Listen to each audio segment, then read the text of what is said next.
Hi friends, this is Caitlin. Welcome to my channel. Today I'm making a really fun Valentine's themed card, and this has a little bonus gift card holder on the front. So with a couple swaps, this would be really easy to make into kind of any occasion card, but I'm going to be pairing up this Fawn coffee cup gift card holder, which I bought back in the fall and then completely forgot about and lost it in my stash. I'm pairing it up with the Sweet November Stamps Valentine's Sweet Wheeze, and I realized that I bought some holiday themed paper and I didn't use, I think, much of it. I think I used like one page of it. So I went back through and I found this really pretty pink with the white dots. And so I'm determined to try to use all of the paper that's not really like theme specific to keep making these cards, because these paper packs can't just live in my stash permanently. We got to make room for new fun stuff. You know what I mean? So I trimmed down that pink and white layer to be 5 by 3 3/4. I also have a Kraft cardstock layer that is a full A2 card front size, so 5.5 by 4 1/4. And I cut out all of my coffee cup pieces from my white Copic Express It paper, because we're going to be coloring in our card to give it its shading, our cup. And I put the lid in place and then held up this little curved die that looks like a line. And that is what's going to cut out the gift card part. So if you don't want this to hold a gift card, you just want a really fun, bold coffee cup on your card front, you can skip that part and have a solid cup, which I love that it has that versatility. I also stamped out my little Sweet Wee. Sweet November Stamps has a whole line of fair wees, and so this is her. She's a little Valentine Sweet Wee, and I love that she has that candy heart. But you could swap this out for any little critter or image and put it in that little corner, and it could be for any occasion. So I'm going to color her with a little bit of a medium to deeper skin tone today. I decided to use my E30s. So I'm starting out with some E37, going in around her hairline and then anywhere where there would be shadow. So the bottom of her arms where her elbows are, where her skirt kind of flares out, as well as kind of where her foot bends, right, her ankle. And then blending that out with E35 and E33, I decided this wasn't as dark as I wanted, so I brought back in that original dark color and just added much more of it.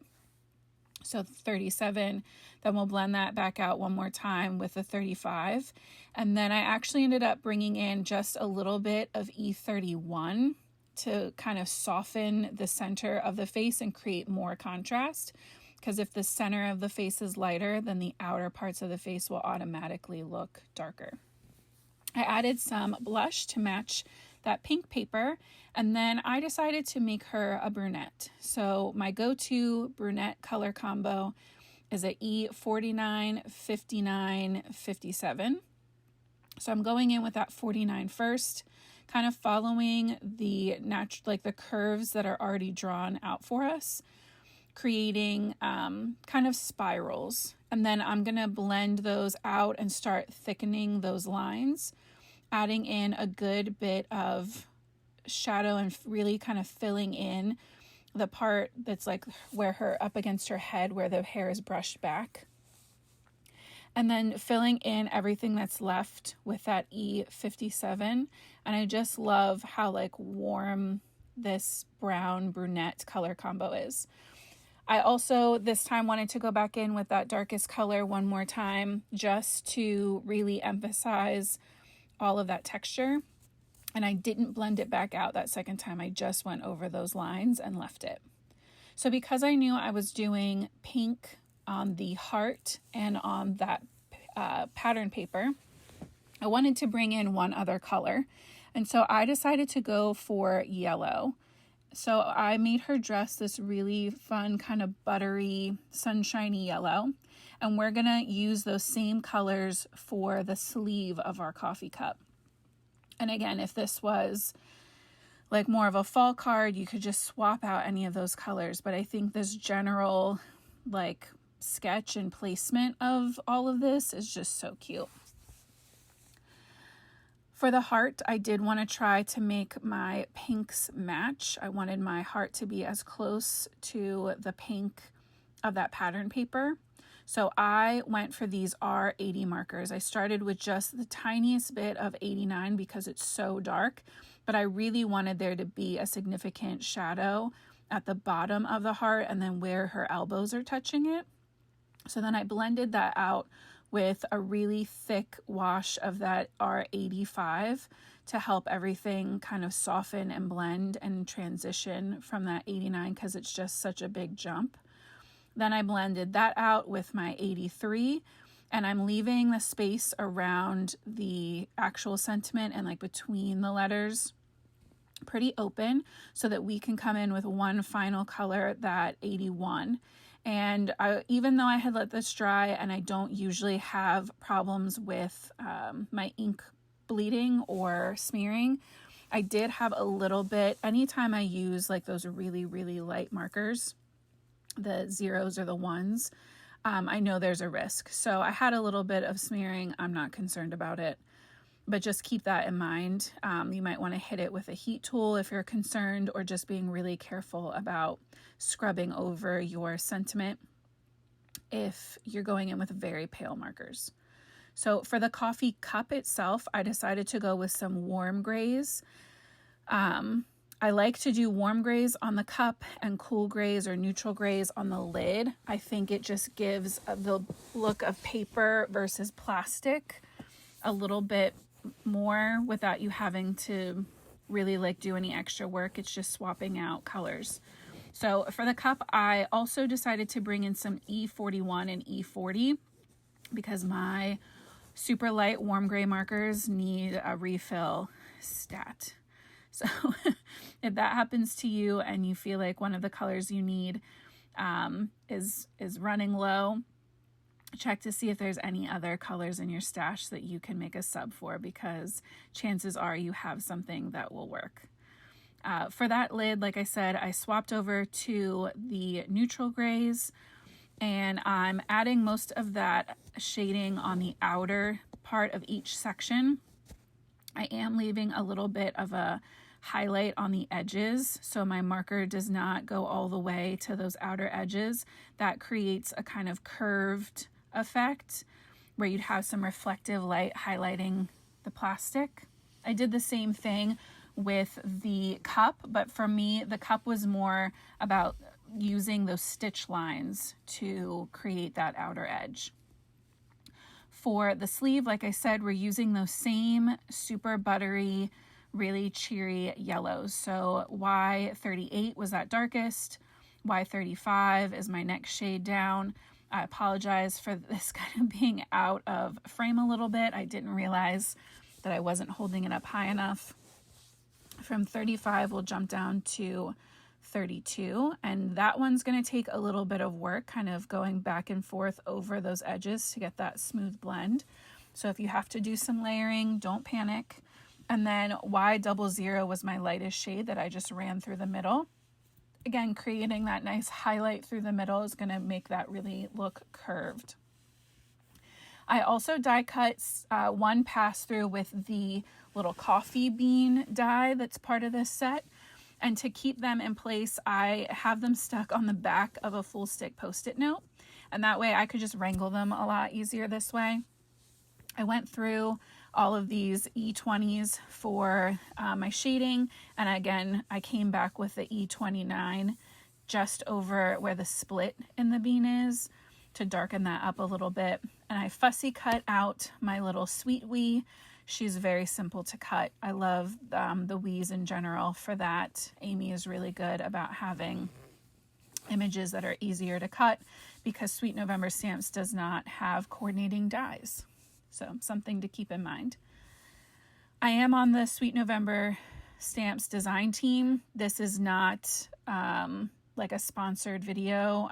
She didn't ask me to make this.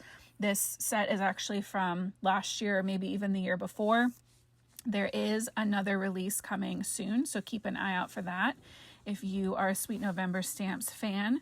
But this was just, I was feeling inspired to start some Valentine's projects, and this stamp set just jumped out at me. So I have a empty Starbucks gift card that I keep at my desk for these types of projects. And I decided I needed a little tabletop for my card to go on.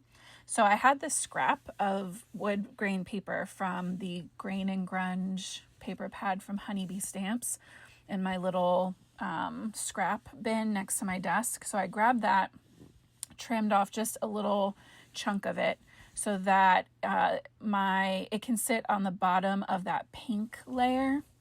And I taped my cup into place with some washi tape and then the gift card into place, but it's not going to matter because in a second you're going to see it all falls apart anyway.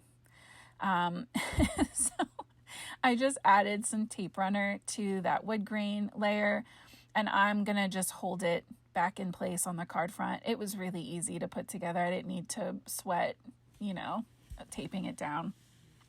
But I'm holding it on my card front to make sure that my card isn't too high up, right? That there's enough of it overlapping that wood grain before I press it down and get that tape runner fully adhered. I also took these very thin foam squares from Simon Says Stamp. I have them in 2 different sizes, some little minis and then these bigger squares. And I am holding my gift card in place so that I can frame that gift card with those foam pieces, and I cut some of them in half to make sure they were thin enough to go along the edge, but that's going to create a channel so our gift card just slips in and out and it doesn't go too low where it gets stuck because of into the little tabletop we built. So I also had forgotten to stamp my sentiment. So I went back in and stamped my main sentiment on the sleeve of my cup. And I'm going to hold my little we in place, my little fairy in place to make sure that the sentiment is above that candy heart so that it's legible. And I'm going to pop in a couple of those little coffee beans with liquid glue. And I'm also going to pop up a couple with my foam. My little fair wee, I added foam to the back of her hair since that's going directly onto that pink layer. And then the rest I just adhered with liquid glue flat to that cup. And she's hanging over the pink pattern paper, but she doesn't hang over the whole card. And you can see with that foam channel in place how simple and easy it is to get that gift card in and out of the slot. I love it. I will 100% be using this card, this gift card holder more often.